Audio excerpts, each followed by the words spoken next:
You either is or you ain't. You do or you don't. You can or you can't. Or you will or you won't. Either way, baby, a good man, well, he's hard to find. Welcome to the One More for the Good Guys podcast, where good guys gather to shed light on the good life, the people, and the good things that make it that way. I'm Mike McGill with my co-host, Jamie Akins. Now, raise your glass, lend us your ear, and let's have one more for the good guys. You either is or you ain't. You do or you don't. You can or you can't. Or you will or you won't. Either way, baby, a good man. Hey, everybody, McGill Billy here. And I'm Jamie. We are one more for the good guys. It's been a long day, folks. It really has. It has. I am long week, and it's just Tuesday. I'm worn out, but nonetheless, it is time for podcast. Each and every week, we try to come to you with a little something extra, a little something different. And we were talking about some different ideas that we had, and we came up. Jamie actually came up. I shouldn't say we. Jamie came up with the idea of what is the truth. So we started talking about several different things that we could, subjects that we could talk about that would fall under that. What is the truth? And I guess one of the best ones we came up with, or Jamie came up with, and we were in agreements on, was: do you really have to wait 30 minutes before you go swimming? I mean, before go swimming after you've eaten. If you had my mama, yes. Yes. The answer to that one. I'll tell you what made me think of it. Yeah, okay. Driving by, we used to go to Holston Pool down here all the time. It's an Olympic size pool. And, man, Mom was a water safety instructor, WSI.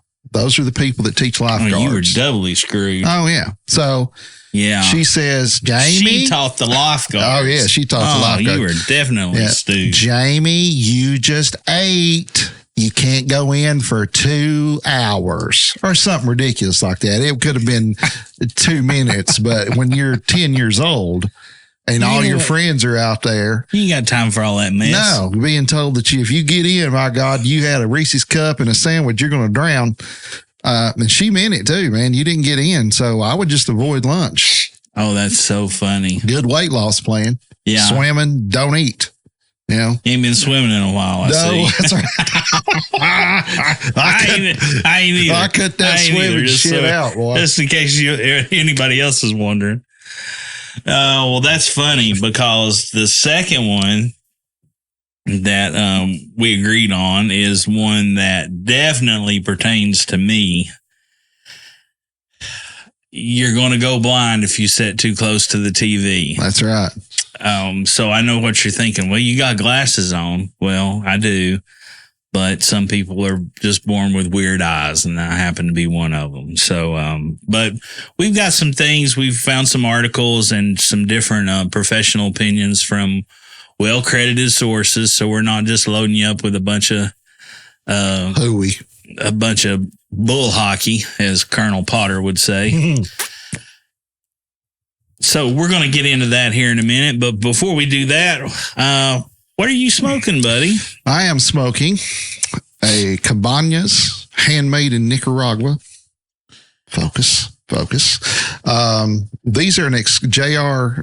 They were. They're not anymore. Okay, This were a JR Cigars exclusive. And you turned me on to them. You said, hey, you need to try these. And that may be why they're short on supply right now. That may be. You know more about it than I do, but let me just tell you. We've bought a bunch of them.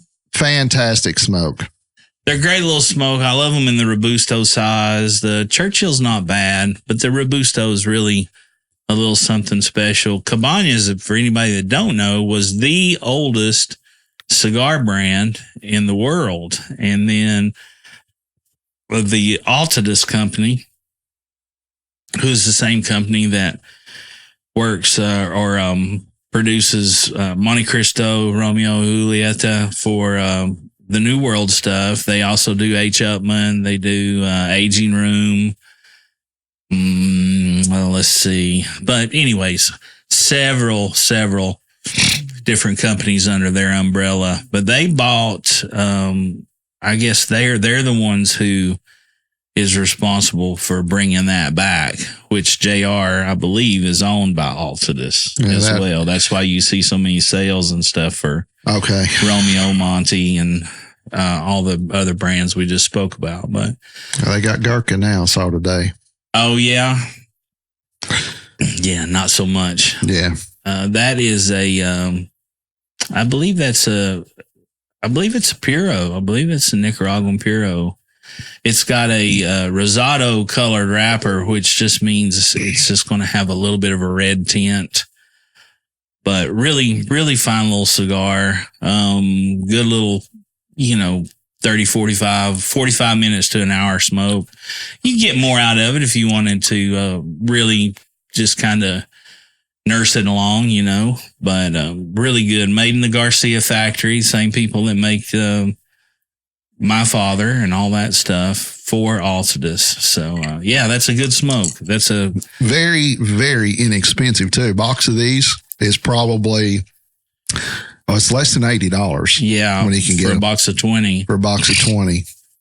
Yeah. And for that price, even if you don't like them, you don't have enough money in them, that you can give those away.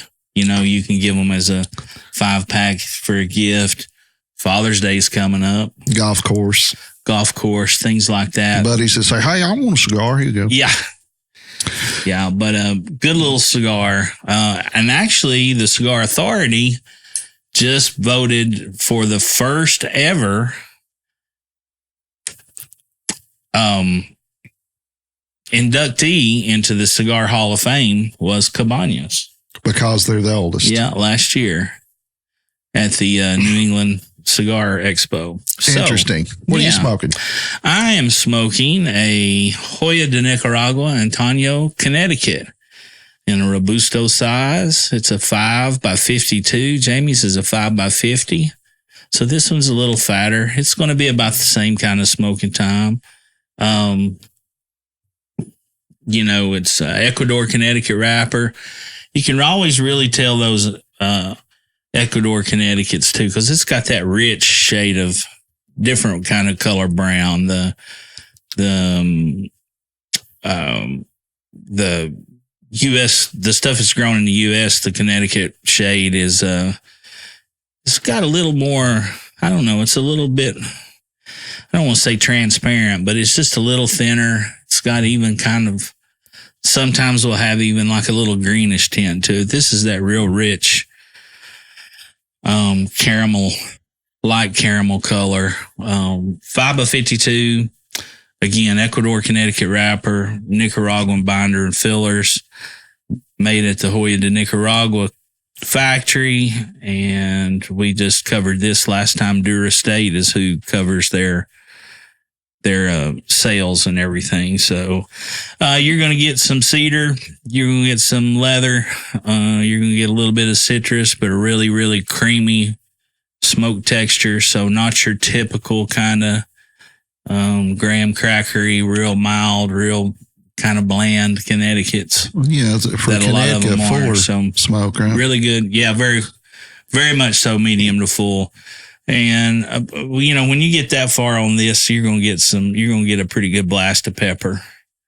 But a good smoke nonetheless. I like them a lot. One of my go-tos, for the Connecticut's especially. And I don't think the Connecticut's get enough love. But that's another topic for another time. It is, and we should discuss that, why that is. Mm-hmm. I've got some theories on it and whatever. Although they are the number one selling blend in the world, the Connecticut's. Well. So why do a lot of our seasoned smokers not like them as much as they do some of the fuller flavor sticks. I think it's a perception thing more than anything else. I think you're right. I think it's, I got to smoke the full dark stuff. And anyway, different subject. So what is the truth? What is the truth about swimming? There's a butterfly in here. Got 2 hours to live. One day we'll grow up to be beautiful butterflies. They'll live for 2 days. So the swimming one. So Mom, like I said, go to the pool, eat your lunch, and stay out of the water. So I thought, even as a kid, I knew that was crazy, right? We knew this was crazy. I mean, you're in waist deep water anyway. If you get a cramp in your whole body, you're not going to drown. And I'm not going to drown anyway. I can float, one of those buoyancy situations I've got. So anyway, I thought, why is that the case? You beat me to that one. All the. Well, yeah. Why don't they at least just let you get in off the concrete? Yeah. Just, get your feet wet, go under once, Jamie, wet. you can go to the baby pool. Oh, no. Oh, thanks. That'd be great. That's good for everybody my else rep. in there is, yeah. So I thought, where did this craziness start? Because I want to know where this started before we decide whether it's true or not. Sure, right? Yeah. So I did some digging, and here's what I come up with. Apparently, the idea behind not swimming after eating came from the 1911 Boy Scouts of America manual. That's what started this all off. Fucking Boy Scouts and Lutherans. Yeah. They started it all. Just kidding. It's a joke. I say it's like a joke, but smaller. This is quote out of that manual. Many boy swimmers make the mistake of going into the water too soon after eating. Okay. The stomach and digestive organs are busy preparing the food for the blood and the body. Suddenly, they are called upon to care for the work of the swimmer. Care for the work of the swimmer. The change is too quick for the organs. The process of digestion stops. Congestion is apt to follow, and then paralyzing cramps. End quote. These are probably some of the same people that wrote they gave us our food pyramid and the 5 basic food groups that created diabetes for the whole Yeah, thanks world. a lot. Carb, fruit. Yeah. Oh, that's a carb too. Sorry. Yeah. So there's where it started. And so I did some more research to find out. I like to see if there's any kind of scientific basis behind this. Sure. Okay. Basically what I've discovered is that part of this is true, but most of it's bullshit. Summertime it's the truth. Summertime it's the shit. Summertime it's the shit. 2 points of view here. First one is, from the moment a bite of food is eaten until the time it leaves the stomach is about 4 hours. That's how much it elapses. That's if your metabolism's not slow as hell like mine. It's more like 4 days for me. During this period, both oxygen and energy are devoted to the act of digestion, taking them away from other uses, such as fueling movement or removing the lactic acid that builds up in muscles during exercise. Nevertheless, however, the chances of suffering a stomach cramp while swimming are remote, regardless of when the swimmer ate. So, complete dog shit. It's a complete dog shit. And Mom, I know you're listening to this shit. You were wrong. Bad wrong. Yeah. So now, where do you remember where you got any of your facts or your stuff from, your origin story? Well, I got it off the internet, but of course, this is one article here that I took out. Sure. And basically, the intro I wrote behind it was this, because at that pool, there's a concession stand, man. You were eating, all day, right? Astro Pops, Chico Sticks. Hey, listen, you can't sell tickets to the pool if you're killing them from the concession stand. That's right. If kids are drowning at your pool every day, you're not going to have anybody coming swimming. Yeah. That should have been one of them's first. And I'm sure as a kid, you were probably like, but they're killing us. And she's got, and now look at, he's eating. Yeah. Anyway, she was adamant about it, so we didn't get to swim. It was until we were later. And the deep end was completely out of the question. Right. You're dead. Deep end, you're dead. You can't even look at it. Yeah, no. You'll just fall over dead. If you look at water, you're not going to be able to digest. You know, this thing has been a myth. Don't look at it. You're going to get a cramp. Perpetuate. I mean, this came out before the Titanic sunk and this Boy Scout America. And I've heard parents still tell their kids this. Listen, we're no experts in swimming, but we are experts in eating. And it's okay to swim after you eat. Now, you might not be in the mood to swim after you eat. I'm not now. But when you're 10, hey. Yeah. Well, even if you sat out for 10 or 15 minutes, you know, I mean, it's a big difference between 30 minutes to an hour. I mean, that's like breaking out a bag of heroin and putting it in front of a junkie. Don't touch it. Not for an hour. Not for an hour. That's exactly right. You know? Yeah. Don't touch it. So Mom was real bad with time, so it worked out for us because we'd go to the mall or something, and she'd let us run around, and she'd look at her watch, and she would say, "Now y'all meet me back here at 4:22." Oh, no. Not 4:20, not 4:25, not 4:30. 4:22. Oh God! Now, I don't know how she came up with that, because I used to think, okay, well maybe that was 15 minutes from now, but it wasn't. It was 17 minutes from now. Yeah. She needed that extra 2 minutes to put on the board. Clock's ticking. Yeah, clock is ticking. Yeah. So listen, she didn't ever pay attention to it. I'd say, "Mom, it's been an hour." It'd been 10 minutes. Yeah. Okay, she'd be reading a book or something. That's funny. But 4:22. 4:20 every time. I want you to meet me in front of the Sears at 6:17. Every time. That's so funny. It's just so random. It really was random. Yeah. That's how she talked too, just like that. Jamie. Yeah. So, did your mom keep you from out of the pool or out of the river? Flat Creek, probably. Stay out of Flat Creek.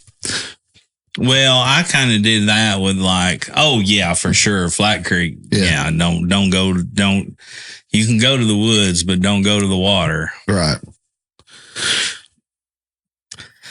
You know how well that worked out. Well, Mama don't know. They hadn't heard her. Yeah. So we would, if anybody's familiar with Mascot, there's a section of the creek down here so without getting in a long drawn out thing, but Mascot stood for Mining and Smelting Companies of Tennessee. I've probably said that a dozen times on this podcast, but said it again. Now, that being said, back in the day when they were operating full speed ahead in the mines up there, they mined limestone and gypsum and zinc. They were a self-sufficient. This was a self-sufficient community. So at that place I'm talking about on Flat Creek, if you've been through Mascot and you go across the bridge down there, you see this big concrete, almost like a big trough, but it's 30, 40 feet tall? Yeah. You know, from the water. But there used to be a mill that sat there. And so they made their own electricity. They had their own water. They had their own farm. They did their own livestock, eggs. There was a commissary. The miners now this is many, many years ago. So this would have been like in its heyday, it would have probably been from the 20s up to maybe early 50s. Mm-hmm. You know, that would have been heyday. And they had to be self-sufficient. It's 20 miles to town. Right. So everything, they were a self-sufficient, they were their own self-sufficient community. But as I got older and started playing around, we we're probably, what do you say, 200 or 300 yards from the creek now. Yeah.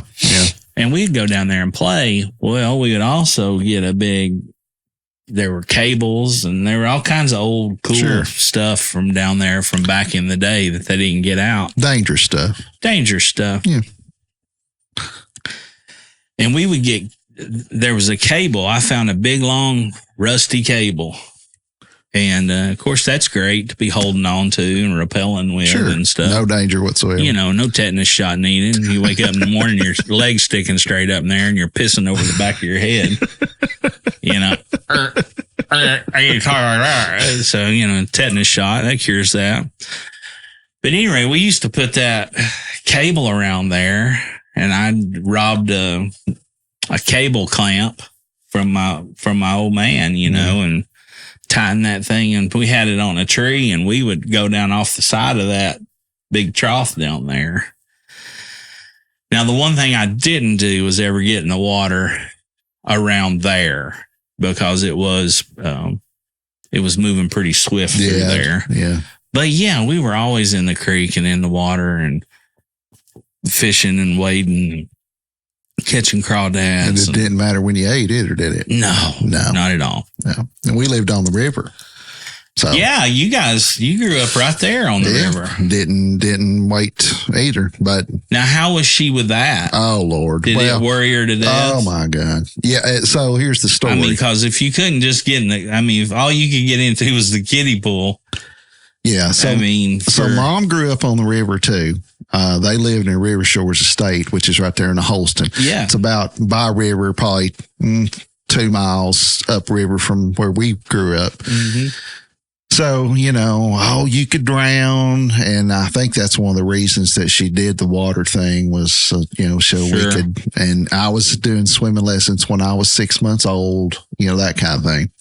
So one day, Dad comes to me and my buddy Jeff, and it was on a Saturday or something like that. Or we went to him and said, "Hey, you want to go fishing?" He's like, "I don't want to go fishing. Why don't y'all go?" And we thought, he meant just get on the bank. Yeah. Whatever. It's like, well, we want to go on the boat. He said, "Take the damn boat. I don't care." No, he's like 12, Well, here comes Mom. Jim, oh, no. That's dangerous. That is dangerous. And he looked at her and he said, "Damn it, Debbie, they're grown." And we were on the river every day from then on. They're grown. So that got squashed pretty quickly. But man, she was terrified of us. Yeah. But we were taught to swim at an early age. So I think my mom was terrified of the water as well because she couldn't swim. Oh, yeah. See, Dad can't swim either. Really? He's a dog paddler only. He has to wear a life. Yeah. Yeah. Never learned to swim. And that's what I said. I said, "Didn't you grow up next to a river?" "Yeah, but we didn't get in it."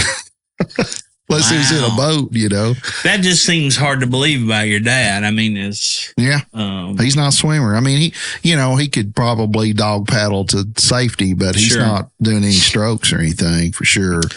Yeah, Mom was always pretty worried about the water. And I'll tell you how I learned to swim.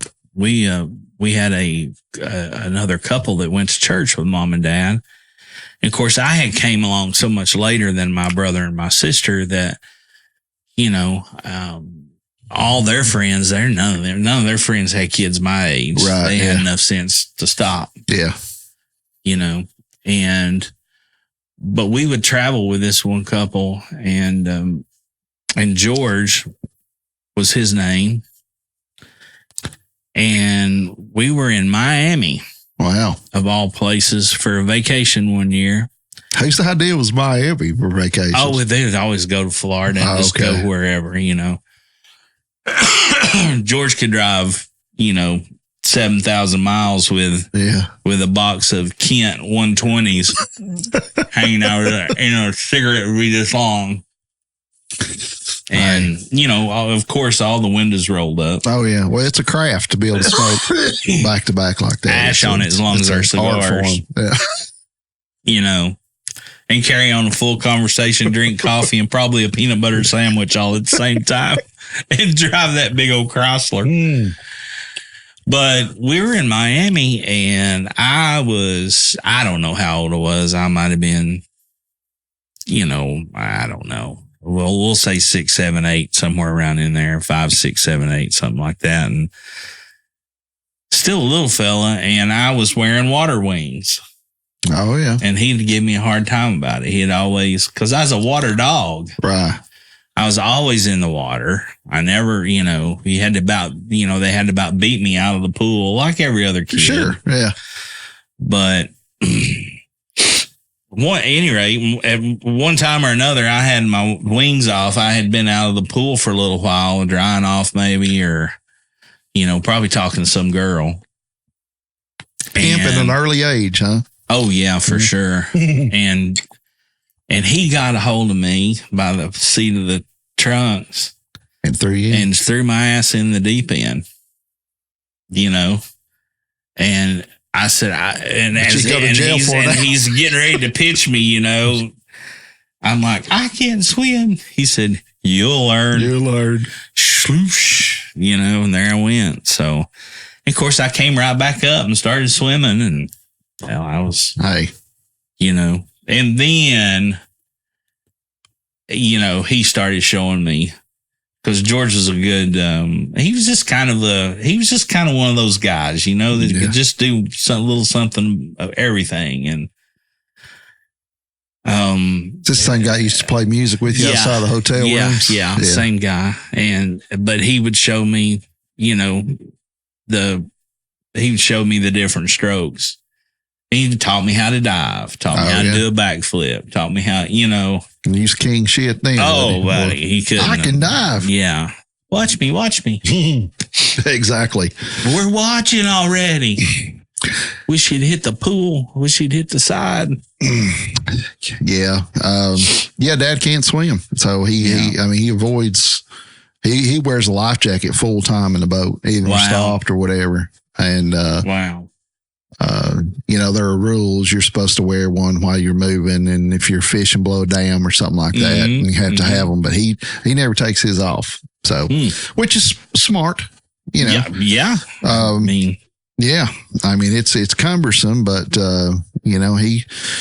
So, to sum it up, very cumbersome back in the day. I guess nowadays it's not as orange ones. It's not as bad, Yeah, they make you wear one of those Necro deals. You just got a ripcord and pull it.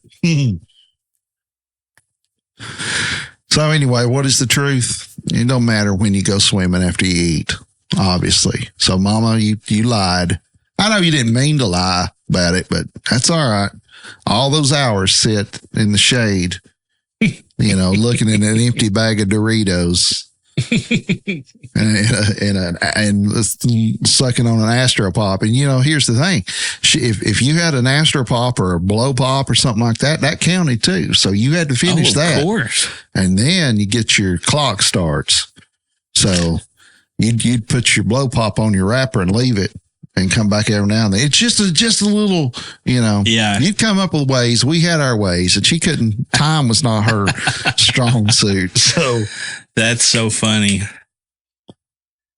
So very much the same though is the television thing, because I got to hear that before the swimming, because yeah. Well, all we had were those CRT TVs, Yeah, big old console. We were talking, me and a buddy the other day were talking about, I guess he had seen something on Facebook. Somebody had posted something on, I'm just saying Facebook, I don't know what it was, some kind of social media site, and said, does anyone know a TV repair shop? I had a screen got cracked. A kid, threw a coffee cup or threw his dog through the TV or some crazy shit kids do. And I was like, TV repair shop. I said, I think those are I don't know of any of those that are still open anymore. There's one next to the Blockbuster. Yeah, right. But back in the day, there was. There was TV repair shops in just about every section of town. If you were east, you had one. You're north, Southwest, so on and so forth.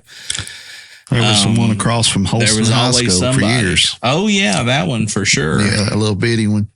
Well, back then, though, it's one thing that televisions have come way down in price on average. Very much. Dollar for dollar, because, used to a console TV was $500, $600, $700. Oh gosh! And if you're talking about as big as they made for a long time, was like a 27-inch. Oh yeah, if you had a 27-inch color Zenith or something, you were rich. You were the rich kids. Yeah. I remember when the first television I can remember was my grandparents. They had an old Zenith, but they had a remote. It looked like one of the original remotes. That sucker was, looked like a brick. Yeah, like a brick. Yeah. And it had an up and a down and a volume. I think you could do some presets with it. Do you ever remember the remote that actually went click, click? I never got to see one of those in person, but that was the first ones. My aunt Dot had one of those back in the day. But Dad, we were... I think Zenith was the one we settled on. That one had the best picture. Yeah. It never failed. So you would always go to the department store and the old man would always walk through the TV section to see which one had the best picture. I told you I looked at Zenith right there. I told you that's why we got a Zenith, That's right. That kind of thing. But yeah, I used to do that a lot. I used to sit right up on the TV, and I also used to when I would read, I'd have the book like this close. Out of necessity. Some of it was for me, definitely out of necessity, but from the research I did on this subject, it is very common for kids to do that, because when a child sits close to the TV, this could be a warning sign that the child has developed a strabismus, a problem with eye alignment, or that the child may need glasses for nearsightedness or farsightedness. So I had astigmatism. I had both. I had nearsighted and farsighted. But that being said, it may be uncomfortable for a lot of individuals with farsightedness or a condition in which items are as close to you appear blurry. But a child actually has the ability to... any child actually has the ability to basically hyper focus or to not develop the eye strain by doing that. Oh, really? And a lot of times that's why they do it. Oh, okay. So it's not all the time is it out of necessity for the child not being able to see well. They just can see really, their eyes can adjust so fast that they're able to do it like there. Like, so realistically, they're the only ones that should be close to the right. So like me, for instance, if I'm trying to read this text, I cannot read it there. Whether I can if I get my bifocals up there, but I can barely. It's still kind of blurry. Yeah. So you're not able to as you get older. And that's probably caused from years of eye strain. Sure. As the body ages, obviously, hearing, eyesight, different things like that are the things that a lot of older people, as they start aging, they notice first. Yeah. I used to be able to see better. I used to be able to hear better. So, right. But, so I did a little research on this because I got it constantly. I never got it, but there's a reason. Go ahead. Okay. So some of the sources that I used from this was University of Texas Health of San Antonio, the American Academy of Ophthalmology, and the New York Times. But it's been said that eyes are the windows to the soul, and they can also be windows to other health conditions in the body. But modern TVs are built with proper shielding. Well, let's start over. Before the 1950s, television sets emitted levels of radiation that, after repeated and extended exposure, could have heightened the risk of eye problems. In some people, doctors have said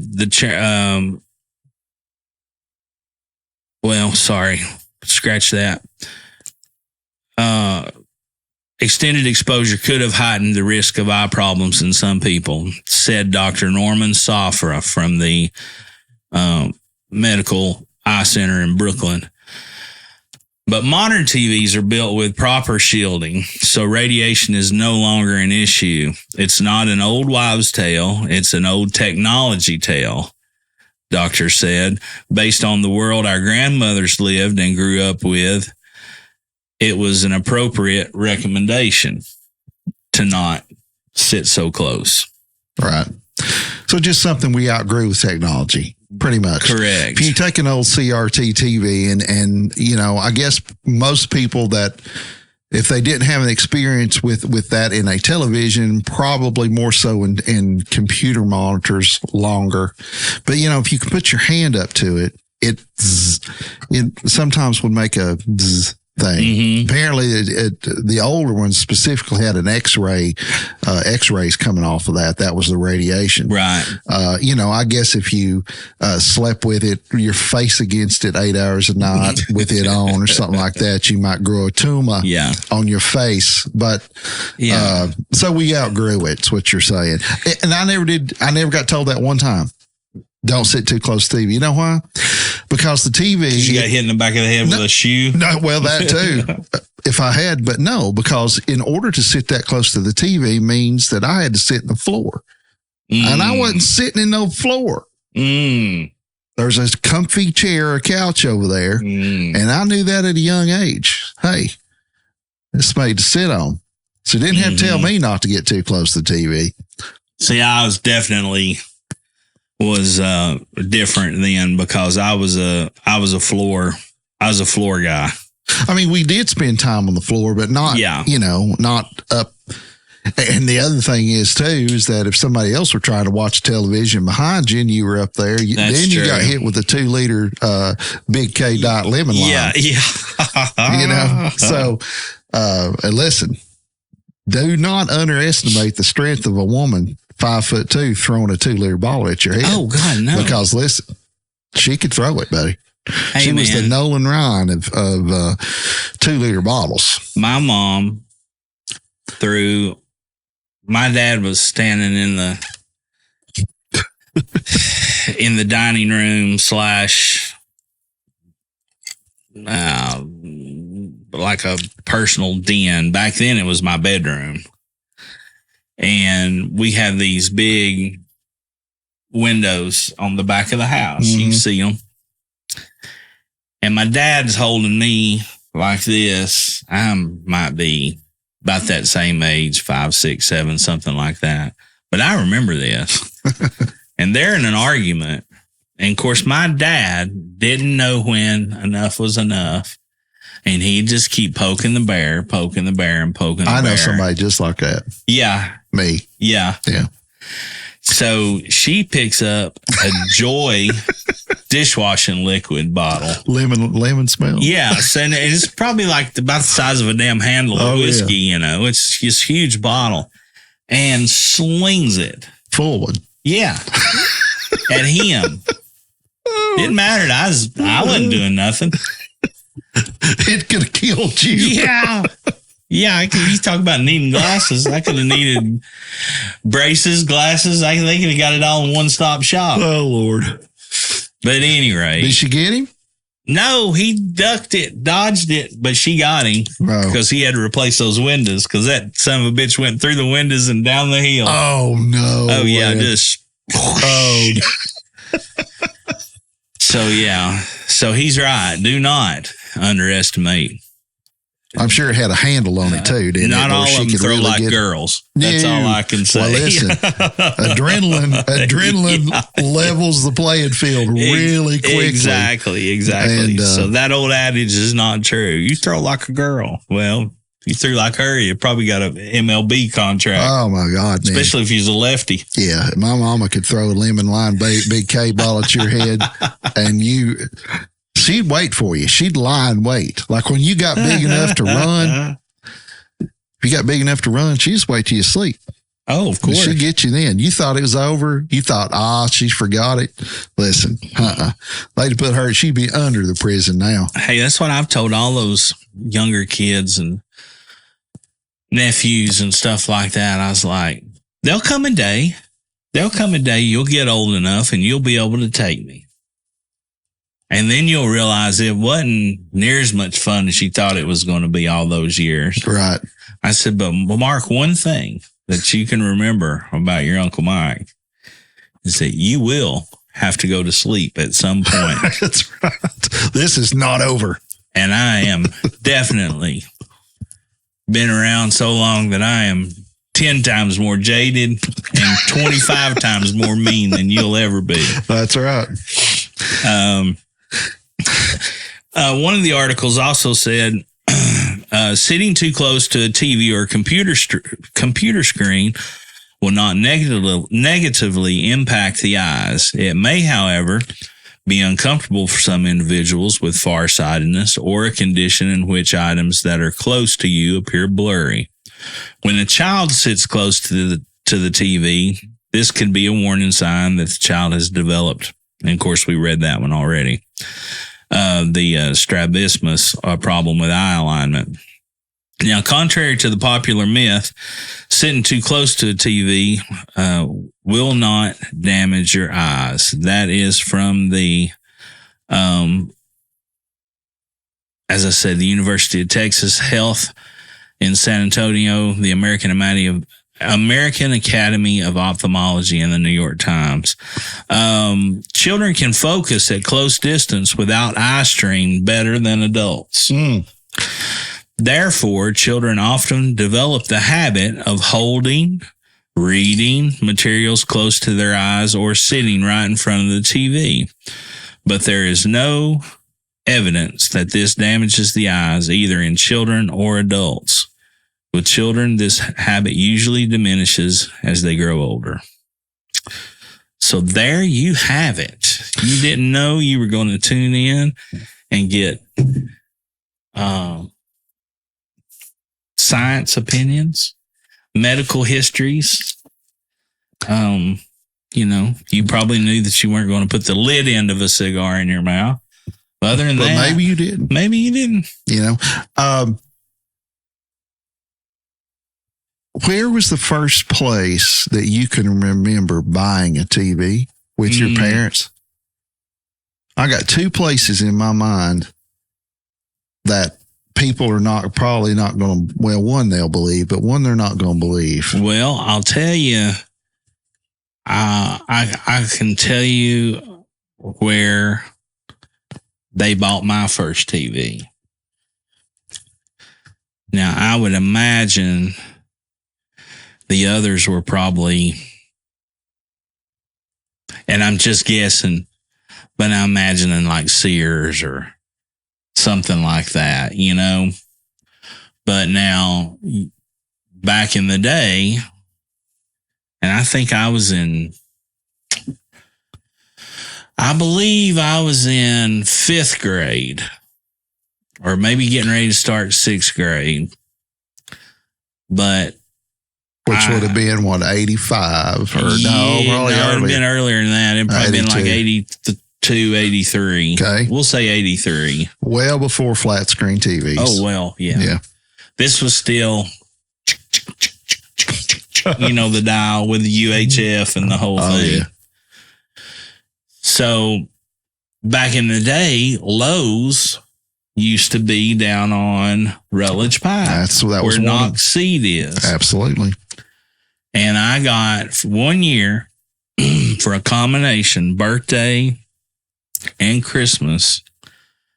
I got an Atari 2600. Oh, man. And a Curtis Mathis. Nice. 19-inch color TV for my bedroom. Wow. Yeah. Now you talking about king shit. Could you get channels up here? Yeah. Did you? We got cable that year. And so that's why, you've heard me tell this story a dozen times, but that's why I became a Cubs fan. Oh, yeah, WGN. Because I could come in from school. My mom would have me some, an apple or a banana cut up, a couple peanut butter and crackers. And you could watch Bozo the glass Clown. of milk, and I'd go straight to my room, and I'd put on the ball game. And I'd watch baseball. A day game. Yeah. Well, there were only day games. Well, yeah, that's true. They didn't get lights till 88. So 5 years, every day I came home from school, if there was a game, if they were at home, I got to watch baseball. That's nice. Yeah. I can remember, but WGN also had Bozo the Clown on there. Oh, yeah. With the ping pong balls and whatnot. But Lowe's was mine. That was one of my lists. Mm-hmm. We bought TVs there. And I didn't think about this till later in life because the first microwave at Lowe's. We might have done that too. But Lowe's and a Manna. They're still around. Yeah. Or were, I think. So Lowe's has been there. Of course, it's not there now. They moved it when they built that other store. But that Lowe's there all my life, right? Before Lowe's became this huge thing. Yeah, I don't think they were. I don't know. That'd be something interesting to look up. I wonder if that was just a coincidentally named Lowe's or chain, or if it was if it was a chain, but it just wasn't as large as, the big box model hadn't overtaken society. It was the only one I knew of at that time. Yeah, it was on Rutledge Pike. Oh, Rutledge Pike. It's a feed store where now. Knox Seed is there now. Yeah, Knox Seed, rather. Yeah. Right up from Love Creek. Yeah. On the right. If you're going towards town, it'd be on the right. Be on the right, like sits down a little bit. Mm-hmm. Weird parking lot. That was one place. The last television we bought there was not a console model. It was a tabletop model, but it was a Magnavox. Yeah. And it was a 27-inch. Tough too. And one time Mom got up in the middle of the night and got disoriented and knocked that thing in the floor. Didn't hurt it. Wow. Yeah. But there was a place, there's a couple more, but one place that we went to a lot was Vaughn Furniture. Which was I've heard of that. Very near, but I don't. The old McCullough Avenue and Depot area over there near where the ball stadium's going to be now. Okay. They sold TVs, but also the department stores besides Sears sold TVs too. I know that Penny's did. So you had Penny's. That's what I was getting at. And I think Penny's, Miller's, Profits. Sears, and Profits. Originally, I don't know if Profits sold them, but I do know that Penny's did, and maybe Miller's too. Because I watched, I mentioned this on a previous episode, but I watched the coverage of the Reagan attempted assassination at one of those stores on a wall of TVs. And I don't believe it was Sears. Of course, Sears obviously sold televisions. I was on the bus when that happened. Mm-hmm. I was coming in. It was right before my stop. And it came on, ladies and gentlemen, the president's been shot. Yeah. And I remember getting off the bus and running to the house as fast as I could to see what was going on. Yeah, that was a big deal. It was right after he was inaugurated too. It was soon. He hadn't been in a month or something. Yeah, I think. But anyway, different story. But yeah, so man, there's a lot of nostalgia to those old televisions. I'll tell you a funny TV story, family story. So when I was a kid, we had one of the big, like I said, a Zenith or whatever the hell. It doesn't really matter. And these things sat on the floor. Yeah, this sat on the floor. That'd be a good graphic to put up. Yeah. Console, tabletop. Right. I'll do that. Of our era. So the big console models, they were the size of a damn 55-gallon aquarium. but only had a 27-inch screen. So you had all this woodwork and speakers and hidden doors and all this stuff. It was a table too. Yeah, very much. Have for displays, pictures, family albums. Yeah. The family Bible. It's the television equivalent of those old stereo systems. With the sliding door. Yeah, exactly. So Mom and Dad had some friends over one night to play cards. I don't know if they were playing rook or spades or something like that. Canasta. And I was just, like I said, my brother and sister were already grown. I mean, gone, right? Pretty much gone. I guess my sister would have probably been close to graduating at that time, and my brother was gone for sure. So, unless some of their older friends had kids, I was just always around the adults. Right.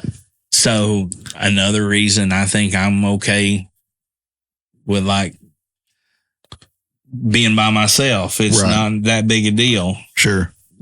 So, but anyway, they're in there playing cards and whatnot.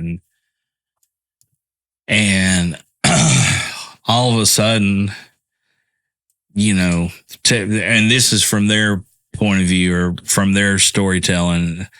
They were like, yeah, we were just in there playing cards, and all of a sudden we heard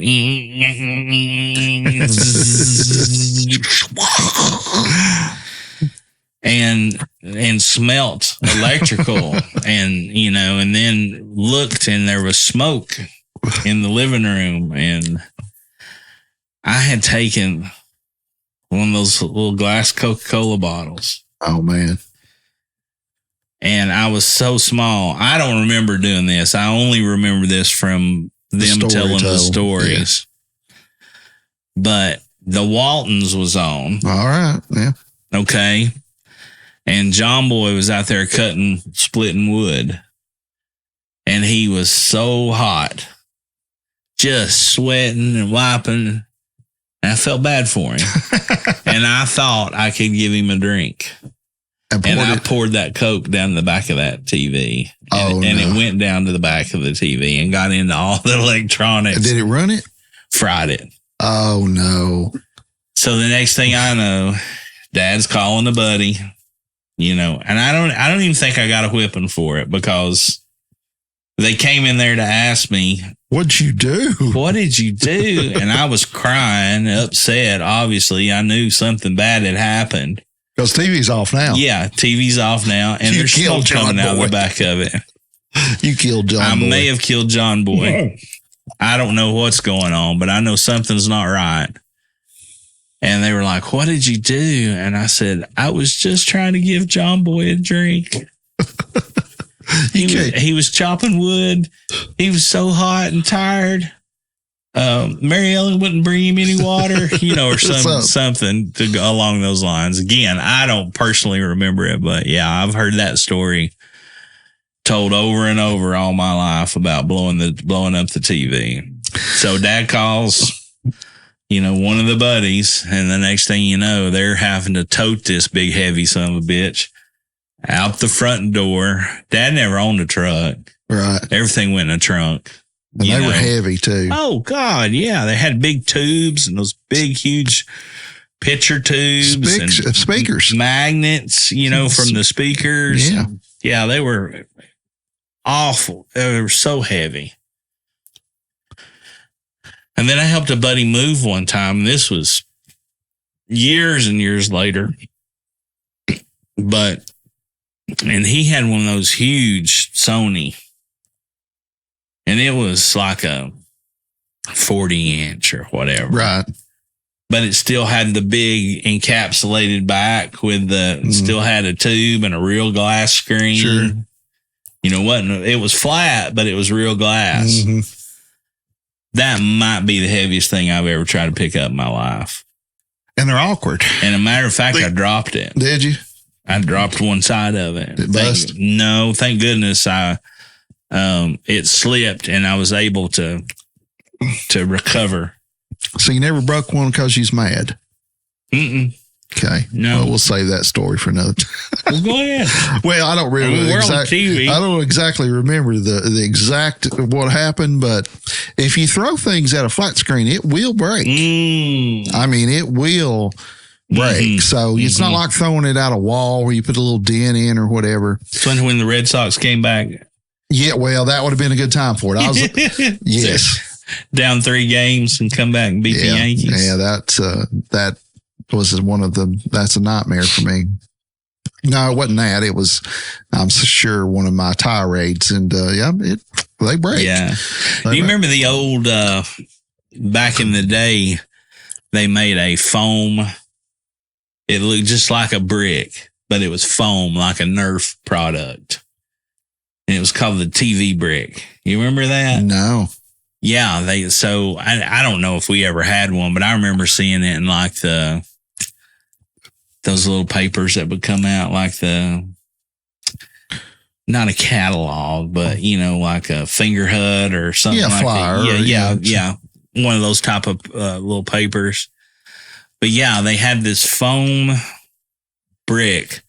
So when you got mad at your sporting team or at your or something that happened you could throw it and not break your TV, but you could get all your aggression out.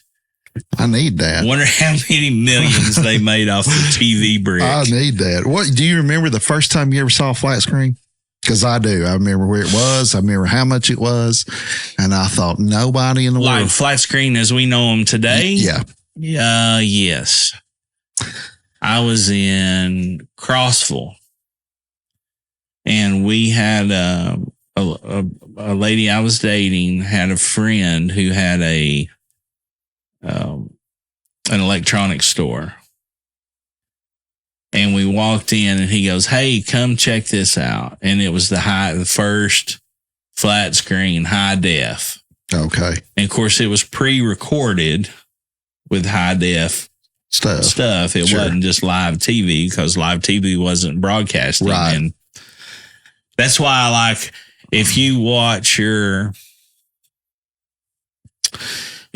a Sunday, let's say you watch a Sunday football game on CBS or Fox right now, and you don't stream it, you just get it over the air, either on your rabbit ears or, on your rabbit ears, your picture will be 100 times better, because they're shooting everything in the HD. Sure. Yeah. And you're taking out you got the lag from it being processed to what you're getting, but you don't have the lag between what you're getting and then from the streaming and the so on and so forth. And the NFL Network has, in my opinion, the best cameras as far as HD. They do a really good job with that. But I remember, we were in Crossville and we went in there and sit down, and it was a giant flat screen. Oh, it was a big one. It was a big one. Okay. It was a bigger one. I mean, I say that now, it still seems like it was half the size of a wall, but it's probably that size. Not as big as mine. But nonetheless, it was just seeing it for the first time, you just thought you were there. It was the clearest, absolute clearest of anything I'd ever seen. There was an electronics store down there on Kingston Pike. I think it was Lindsay Ward. Does that sound familiar? Mm-hmm. I think it was that. The electronics store. Lindsay Ward. They're the ones that used to do the contest for car systems and whatever. Yeah. Well, they had a flat screen television. But wasn't that where Open Court is now? I think so. Wasn't that Lindsay Ward? Yep, I think so. Originally. I think it was a steakhouse originally. Mm-hmm. It was. I believe it was a Western Sizzling. Probably was. Yeah. I don't think it was a Quincy's. I think you're right. So I walk in and was looking for something else. They had a flat screen. It was on the wall flat. Yeah. Like that's the preferred method or whatever. Looked like a picture. And it was probably a 27-inch or something like that. It's like, it just came in. It's whatever. $10,000. Oh my God. That was the price on it. And I thought, man, ain't nobody going to buy that. Yeah, this one was several thousand. Yeah. As well.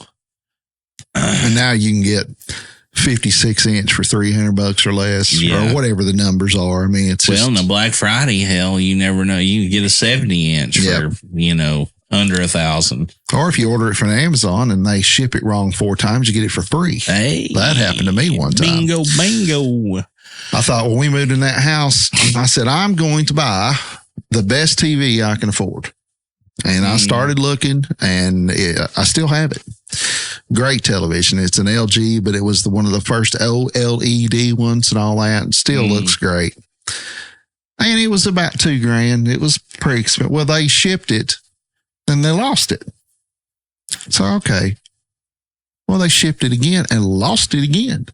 They kept giving me credits. By the time I got it, they paid me $400. Holy hell. Yeah. I got that television for nothing.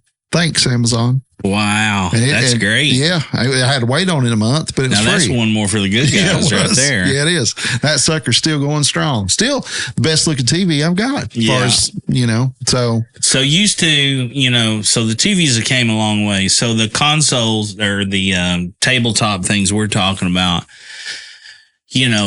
people would use it on cabinetry. They would use it on their own dedicated little cart for the TV itself. Not very unlike they still use them today, pedestal stands and stuff like that for TVs. But then you got the console model. And then the next big step was the big screen. You remember the big screen, the rear projection big screen? Yeah. And I remember the first time seeing one of those. Was it at Gaddy's? It was not. That's the first time I ever saw one. I was at one of my brothers. This is when my brother was singing full time. And we had went over to one of his friends' house for a get together that evening. And I still remember this. It was during the World Series, and Philadelphia was playing the Kansas City Royals. So it was when Schmidt and George Brett were both playing. Wow. But we went downstairs. It was the typical split foyer house. Right. Which I had never seen coming from Mascot. Right. 31 up here. Every house up here looks the same, right? We go into it and they're like, hey, the World Series is on in the basement. Mike, you want to go down there and watch it? And I'm like, basement? All I remember about a basement is having to dig that sumbitch out with a mattock and a shovel. And I thought, well, yeah, I guess so. I'll go down there and see what's going on. Well, they had a classic, early 80s den. Sure. Paneling, carpet, the whole 9 yards. But they had that huge TV and baseball was on. And I was like, holy hell, I'm in hog heaven. I may never leave. 1980 World Series. Yeah. So 1980 was the first time I seen a big screen TV. Yeah. The first time I ever saw one was at Gaddy's Pizza. Yeah. On Magnolia. And mine, I might have too. But that one stands out in my mind as like, the time. We ought to do an episode on old restaurants from Knoxville. We talked about that. I was telling somebody yesterday, it wasn't that long ago that I don't remember, like when I first started driving and dating. So that would have been 1990, 91. I don't remember a lot of Mexican restaurants then. No. The first Mexican restaurant I can remember was down there at Downtown West. Like you're going towards the theater on the left. It was up on the hill there. It's actually a Mexican restaurant now, but it was called Garcia's. Yeah. That was I remember that name. First one I can remember. I guess the first one I can really remember would have to be, it might be Garcia's. I never was in it, but it also could have been, the one over on Cedar Lane, Merchants. Monterey. It's still there. No, the other one that's on the, golly, what's the name of it? What's the name of it now? No, older. So if you came off 75 and got off on Merchants and turned right, You'd go past. It's on the right. Yeah. You know what I'm talking about. And it's old school looking. It's stuccoed in the whole. That was but one I can't of the remember old ones what too. it was. I can't remember the original name it was. But any rate, I think that's probably the first one I really remember. That one's been there a long time. It's the oldest one that's still around that I can think of. So, and it may be still the same name. I can't remember. It's not like Chi-Chi's, but it's Chico's. Chico's. Yeah, that's it. Chico's. And I think it's something else now, isn't it? Or is it still Chico's? Oh, anyway, no, it was Chico's then. Yeah, but that's the first one I remember. And probably the first Chinese restaurant I ever remember was the Mandarin House, the one downtown west, down there. And I didn't go into it till I was quite a bit older. Yeah, it was up on the hill. Yeah, up on the hill on the left. Yeah, the Mandarin House there. The first Chinese place I can remember was on Chapman Highway, out there on the right. Wong. No, Wong's. That's the one down. That's the one on Kingston Pike. No, Wong's is on Moody. Right there at Moody and Chapman. Yeah, it was the one right I was there. Talking about. It was there, but this one was on down. And this was before the buffet thing. They would bring it, and they do like at P.F. Chang's, they'd bring it out. What was that called? I don't know. I can't remember either. And then you had the Plum Tree. Plum Tree, still there. Yeah, it's still down there. Plum Tree. We used to call them for lunch at Pick and Grin, and they knew us. And Plum Tree. Yeah, that's it. They're still in business. Well, folks, here's the deal. We're not doctors. We're not scientists. We don't really know what we're talking about other than when it comes to music and how to play it. The stuff that we enjoy and can play. So, take this as it is. We did look up some credible sources and for those things. And for anything else, if you're depending on podcasts and or two hairy guys drinking and smoking cigars in a honky tonk, then you're probably looking in the wrong damn spot to begin with to get educated. Those of you who are doing that probably should be the ones who also support bacteria, because that may be the only kind of culture you come in contact with. Other than that, I've had a good time. Oh, yeah. It's took me. I didn't know I was gonna get down memory lane a little bit with some of the stories, but it's always good to go down memory lane and jar some of those old stories back. Father's Day is coming up. Yeah. I guess it will already been come and gone by the time this airs, but nonetheless. Right. It is effectively July 15th for this show. Yes. So it'll be a day. It'll be July 15th. So when this comes out. When this airs. 16th is Sunday. Oh, July 16th. July 15th. Sorry. Yeah. That's right. So you would have had a happy Father's Day, we hope. And all that being said, you'll probably already know that the Vols are going to Omaha for the College World Series. And by then, let's hope they win World Series. Let's hope so as well. But nonetheless, be kind to one another. Enjoy each other. Anybody can be an asshole. You've heard me say it a million times. It takes somebody who really cares not to be one. And it doesn't cost a dime to be kind to folks. But there's always a certain price to be paid for cruelty. Jamie, you want to do another one? Oh, yeah. Folks, we're going to do another one. Cheers. Cheers, everybody. One more for the good guys. You either is or you ain't. You do or you don't. You can or you can't. Or you will or you won't. Either way, baby, a good man, well, he's hard to find.